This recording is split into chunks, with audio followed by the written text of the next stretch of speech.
All right. So the Tupac, the Tupac, not even really the Tupac, but the Keefe D trial had it initiated like a day or two ago. I think it's gonna be day three. I don't know how to watch it, to be honest with you. I don't know if they're streaming it on YouTube or not. I have only owned about, so when I was 17, like 2012, I found a whole bunch of CDs in like a little milk crate that was near the dumpster. No lie. It was all these CDs from the year 2003. You had 50 Cent's Get Rich or Die Trying, Joe Budden's album, his debut album, Keith Murray. A lot of 2003, 2002 albums were on there. I had everything until the most of the CDs I either lost or they broke. Like you had Music Soul Child, the Big L, his last album, The Big Picture.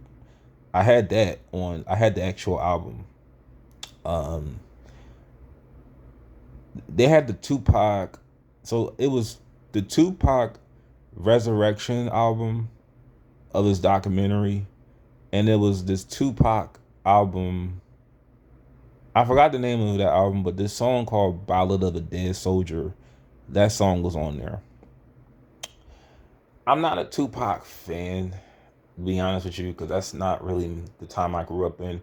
When I was 11, that's who I found out who Tupac was because on our Windows Media Player, it was a song called "I Ain't Mad at You," and I thought his name was Tupac. I kept calling him Tupac Shakur, not Tupac, but Tupac.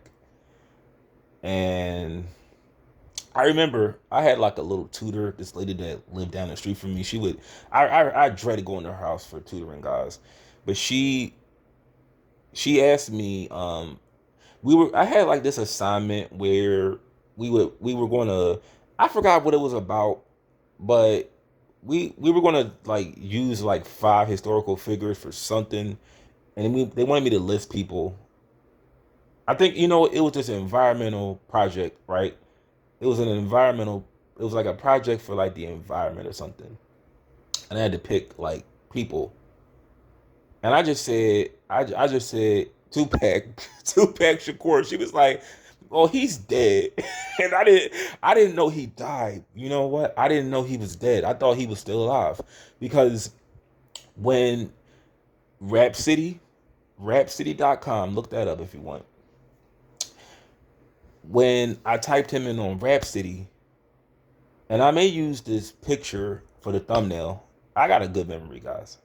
All the drugs I've done has never messed up my memory, but the picture I used, I saw on Rhapsody. They represented him with like a picture, and I just wonder why don't they show anything recent?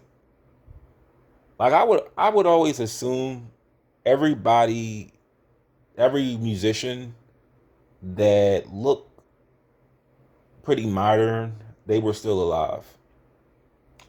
Like I didn't know, even on TV too with TV shows. Like I always thought TV shows growing up were like new episodes. I didn't know they were reruns. I always thought like they still look like this. But let me just tell you this. A lot of y'all ain't gonna like this, but I don't think Keefe D should be charged with murder. Now, I'm not a cop, I'm not a lawyer, but I don't think he should be charged. If he was not the trigger man, I don't think he should be charged. Because it's not listen guys, it's not justice for Tupac Shakur. That's not what this is about. Don't think for a second this is about justice for Tupac. Because you wait 20 years, 20 years to finally arrest somebody. Well, no, not 20 years, 17 years to arrest somebody. It's not about justice for Tupac. Not one bit. Because all of his legal troubles when he was alive. Just think about it like this: when he was alive, did police, from his own account, did police treat him like a citizen? I mean, the people that want to serve him justice, did they treat him fairly? I mean, some of the things that he got himself caught into, he was caught up into, he brought on himself, like the rape, the rape charge. I felt like it wasn't his fault, but that's why I'm against hanging around a bunch of dudes. He sort of got himself caught up in that, or like the situation. Like here's another example: the situation that got him killed. That's a little bit of his own fault, putting hands on people. And what I tell y'all, what you give is what you get.